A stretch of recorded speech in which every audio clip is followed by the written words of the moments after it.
मुराक़बे का मुनासिब वक़्त कौन-सा है? इसको कितनी देर करें और हफ़्ते में कितनी बार करें? ये 3 अलग-अलग सवाल हैं जिसको मैंने मर्ज कर दिया है।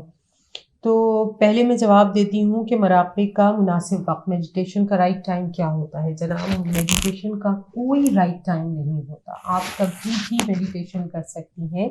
मेरा जो लेक्चर है उसमें मैंने मॉर्निंग और जो लेट नाइट जो इशा का टाइम होता है वो टाइम मैंने मेंशन किया है कि वो सही टाइम मुनासिब वक़्त होता है मेडिटेशन का। लेकिन आपको अगर दिन में भी कोई ऐसा टाइम मिलता है जिसमें मुकम्मल ख़ामोशी होती है, आप पुरसुकून होते हैं, तो उस वक़्त भी आप मेडिटेशन कर सकते हैं। कोई ज़रूरी नहीं है कि आप अर्ली मॉर्निंग करें या आप बिल्कुल रात को सोते वक़्त करें। ये 2 टाइम इसलिए मेंशन किए गए थे कि इसमें कोई आपका ज़हन इधर-उधर भटक नहीं रहा होता, आप पुरसुकून होते हैं, कोई शोर-शराबा नहीं होता।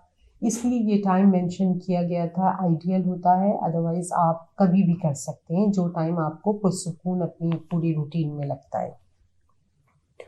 फिर जो आपने सवाल किया था कि मेडिटेशन कितनी देर की जाए, इसका भी कोई स्पेसिफ़िक टाइम नहीं है। शुरू में लोग उकता जाते हैं, 2 मिनट भी उनसे बैठना दुश्वार हो जाता है उनके लिए, तो वो आप 2 मिनट से ही शुरू करें। अगर आपको उकताहट होने लगे तो आप छोड़ दें उसको। ज़बरदस्ती जबरन ना बैठें, इससे आप पुरसुकून नहीं हो पाएँगे। मेडिटेशन हम करते क्यों हैं? मुराक़बा इसलिए हम करते हैं ताकि हमारे अंदर जो एक इज़्तिराबी कैफ़ियत है, वो पुरसुकून हो जाए।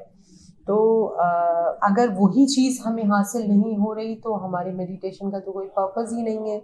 तो बेहतर ये है कि इसको 2 मिनट से शुरू करें और अपनी कैपेसिटी के हिसाब से अगर आप पुरसुकून हैं तो उसको 3 मिनट, 5 मिनट, 7 मिनट इस तरह से उसको बढ़ाते जाएँ अपने टाइम ड्यूरेशन को। और मतलब मैं शुरू में 5 मिनट से मैंने स्टार्ट किया था और अब तो मैं इतने सालों से कर रही हूँ, तो मैं अब आधे घंटे भी मेडिटेशन पे बैठ जाती हूँ और मैं रिलैक्स रहती हूँ।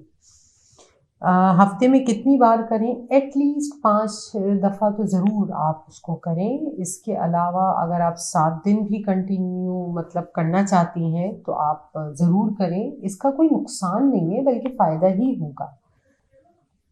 अच्छा, चौथा सवाल है कि अगर एडीएचडी बच्चों को मेडिटेशन करवाई जाए तो कैसा होगा? बहुत बेहतरीन है। जिन बच्चों को इस तरह के डिसऑर्डर्स होते हैं या कोई ऐसी स्ट्रेसेस होते हैं, तो एडीएचडी ख़ास तौर पे आपने नाम लिया है, मैं तो दीगर डिसऑर्डर्स की भी बात कर रही हूँ। अगर बच्चा पुरसुकून, सिर्फ़ ये है कि वक़्त आपको निकालना पड़ेगा और आपको बच्चे के साथ बैठना पड़ेगा। अगर आप उसके साथ बैठ के मेडिटेशन करें, तो ये बच्चों के लिए इससे ज़्यादा हेल्दी एक्टिविटी नहीं होती। एडीएचडी में बच्चे बहुत ज़्यादा हाइपर एक्टिव ही तो होते हैं, तो उनकी इस इम्पल्सिविटी को कम करने के लिए मेडिटेशन बहुत हेल्दी एक्सरसाइज है। आप ज़रूर उसको करवाएँ, उसका ज़रूर एक पॉजिटिव इम्पैक्ट आएगा उसके पूरे बिहेवियर पर।